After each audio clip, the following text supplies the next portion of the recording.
Coucou les amis, aujourd'hui petite vidéo pour terminer tranquillement toutes les vidéos que j'avais prévu de faire sur la partie anatomique. Donc hier nous avions vu l'iliopsoas et son étirement, je vous invite à regarder la vidéo si vous ne l'avez pas vue. Et aujourd'hui nous allons parler des scalènes, et principalement de la fonction des scalènes.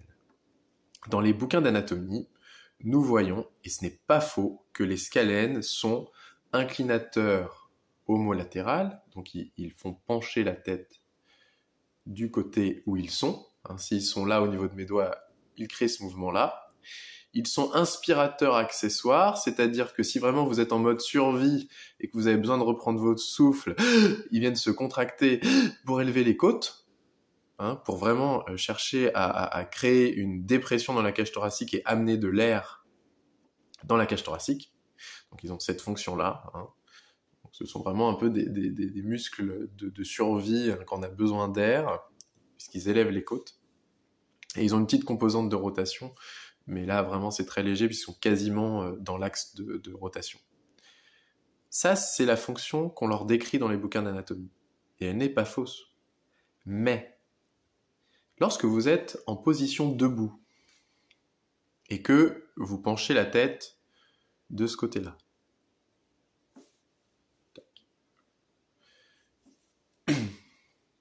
si vous mettez votre main sur les scalènes, vous n'aurez pas de contraction des scalènes. Pourquoi ?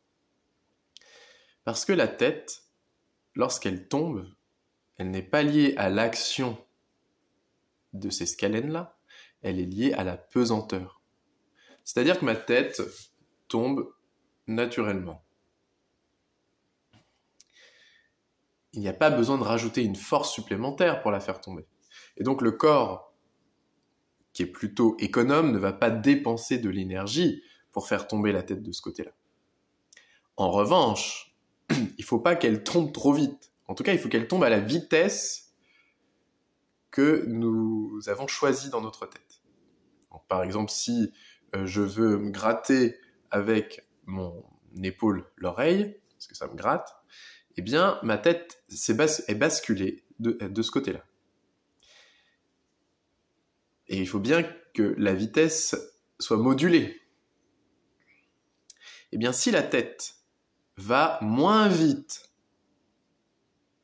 que la vitesse naturelle de la pesanteur, ce sont les scalènes de l'autre côté qui viennent retenir la chute de ma tête.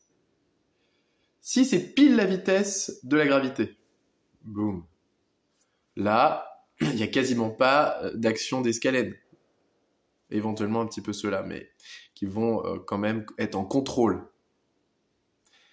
Mais si je vais plus doucement, alors il faut freiner le mouvement. Il faut freiner le mouvement par rapport à la vitesse de la gravité, la vitesse naturelle de la chute de la tête. Donc ça, c'est le premier point. Si la tête va plus doucement que la chute naturelle du poids de la tête sur l'épaule, ce sont les scalènes de l'autre côté qui viennent ralentir la chute.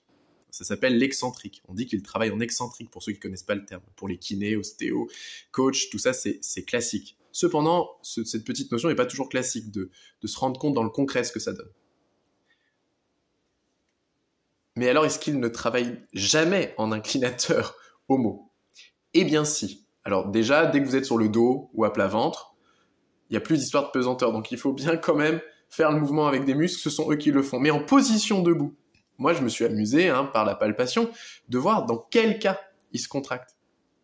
Eh bien, et en fait c'est logique, si vous allez plus vite que la pesanteur, tac, eh bien les scalènes s'engagent, se contractent, pour utiliser la pesanteur et rajouter le complément.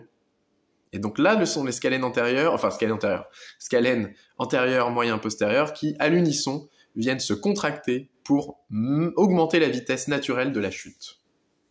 Et je vais même aller plus loin. Si par exemple, et là, ça j'ai découvert ça récemment, donc si ma tête, elle est tombée, en fait, elle n'est pas tombée dans l'amplitude max. C'est-à-dire que là, je peux encore aller plus loin. Bon, là, j'ai levé mon épaule, mais vous voyez là, boum. Parce qu'elle est retenue par des structures passive ici, des structures, la peau, et puis elle est retenue aussi ici par des structures. sûrement les processus transverses qui se rapprochent, même des tissus mous, hein, la graisse, bon, il n'y a pas trop de graisse ici, mais la peau qui vient faire un pli. Et si vous voulez aller plus loin que l'amplitude, il faut dépenser de l'énergie, il faut dépenser de la force. Et là, ce sont les scalènes qui font qu'on va gagner une amplitude supplémentaire. Donc voilà pour la partie inclinaison des scalènes. Et c'est la même chose pour la flexion. C'est-à-dire que on dit que à l'unisson, les scalènes des deux côtés créent une flexion antérieure du cou, de la tête sur le cou, de la tête sur le tronc par l'intermédiaire du cou. Eh bien, en fait, si ce sont les muscles postérieurs qui viennent en excentrique ralentir la chute, et si vous voulez aller plus vite, d'ailleurs là on les voit qui se contractent. Bon là il y a aussi les sternocléido-mastoïdiens qui s'activent. D'ailleurs ce serait intéressant de savoir pourquoi ils s'activent dans ce mouvement-là. Ça sera l'objet d'une autre vidéo parce que j'ai pas travaillé spécifiquement ce truc-là. Donc dans la flexion, les scalènes viennent s'engager si on va plus vite que la vitesse de la chute naturelle de la tête. Et autrement, ce sont les muscles postérieurs qui viennent ralentir la chute. Voilà pour la fin de la série sur les scalènes. Vous voyez que l'anatomie telle qu'on l'apprend peut être toujours approfondie, on peut aller plus loin, et ça nous invite à nous rappeler que nous ne savons pas grand-chose, et qu'il est toujours intéressant d'aller creuser les notions de plus en plus loin. Voilà, je vous souhaite à tous une belle journée, et à la prochaine!